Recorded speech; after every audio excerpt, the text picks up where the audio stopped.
Olá, pessoal. Então, agora vamos falar um pouquinho sobre as modificações da penhora, previsto lá no artigo 847 seguintes. Então, quando nós começamos nossos estudos, a gente já pôde observar que existe o princípio da menor onerosidade ao executado, até por conta da dignidade da pessoa humana. Então, se por várias formas se puder satisfazer a obrigação, será feita daquela forma que gere menos prejuízo para a pessoa do executado, e é isso que está previsto lá no artigo 805 para nós. E aí, então, o artigo 847 ele vem dizendo justamente isso, que o executado pode, no prazo de 10 dias, contado da intimação da penhora, 10 dias contados do ato da constrição do bem, requerer a substituição desse bem penhorado, desde que comprove que lhe será menos onerosa e que não trará prejuízo para o exequente. Bom, pessoal? Então, ele tem que comprovar essas situações. Mas não é simplesmente fácil assim. O próprio parágrafo 4º desse dispositivo, ele vem dizendo que o juiz vai intimar a pessoa do exequente para manifestar-se sobre esse requerimento de substituição, tá? Do bem que foi penhorado, para ver se há esse interesse, essa possibilidade, enfim, decidir sobre essa situação, tá bom? O artigo 848 fala assim para nós, que as partes poderão requerer também a substituição, tanto o exequente quanto o executado, tá? Da penhora se ela não obedecer àquela ordem legal que está prevista, né, no artigo 835 que nós acabamos de estudar, se ela não incidir sobre os bens designados em lei, se havendo bens no foro da execução, outros bens tiverem sido penhorados, se havendo bens livres, a penhora tiver recaído sobre bens já penhorados ou objeto de gravame, se a penhora recair, né, incidir sobre bens de baixa liquidez, bens que sejam difíceis de serem convertidos em dinheiro, se a penhora se fracassar a tentativa de alienação daquele bem que foi penhorado, tá? E se o executado não indicar o valor dos bens ou omitir qualquer das indicações previstas em lei, tá? É interessante a previsão que trata o parágrafo único do artigo 848 para nós, que fala assim que a penhora ela pode ser substituída por fiança bancária ou por seguro garantia judicial.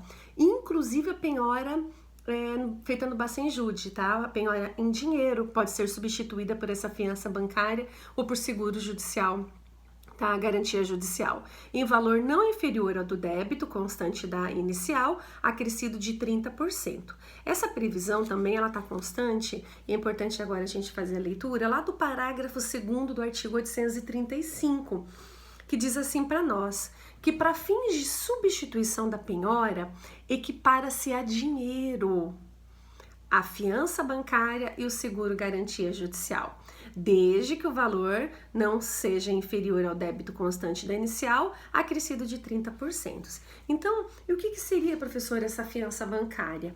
Então, o banco passa a ser seu fiador, você adquire com ele uma carta de fiança. Então, o banco ele emite uma carta fiança que será demonstrada pelo contratante em eventual cobrança em face de seu credor. Tá? Então, o banco passa a ser fiador, né, por conta de um contrato que foi estabelecido. E o seguro garantia? O seguro garantia, o nome também ajuda. Você faz um seguro para garantir possíveis ações judiciais. Isso é feito para as pessoas jurídicas somente, tá? Então, o tomador, ele paga um prêmio, uma mensalidade do serviço, para que a seguradora, né, venha garantir ele o cumprimento dessa obrigação.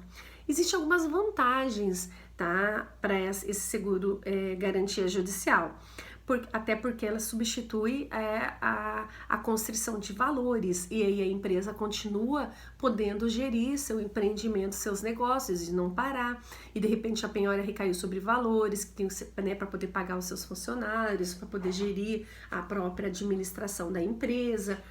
Talvez tenha recaído sobre bens, né, essenciais para que a empresa não pare, né, ela continue, né, evitar que o patrimônio da empresa se torne indisponível, tá? E ela tem um custo muito menor do que a fiança bancária, tá? Então é uma possibilidade aí de eficaz, talvez, tá? De possibilidade de substituição de penhora é justamente essa fiança bancária ou esse seguro garantia judicial que pode ser efetivado aí em determinadas situações.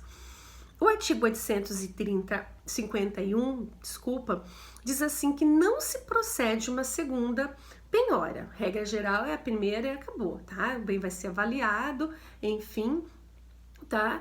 Para daqui a pouco começar os atos de expropriação mesmo.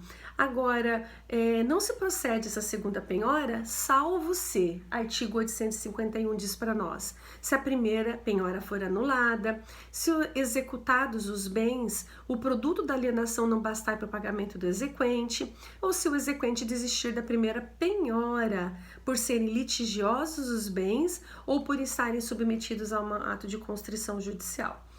E o artigo 852, para finalizar esse assunto, diz que o juiz determinará a alienação antecipada dos bens penhorados em algumas situações. Se se tratar de veículos automotores, de pedras, de metais preciosos ou de qualquer outros bens móveis sujeitos a depreciação ou deterioração. Então, ele pode antecipar a alienação desses bens. Ou se houver uma manifesta vantagem, né? Em um determinado momento, tá? É importante que se faça. Beleza, pessoal? Sempre o artigo 853 fala de garantir um contraditório amplo, tá? E profundo. Sucesso nos estudos!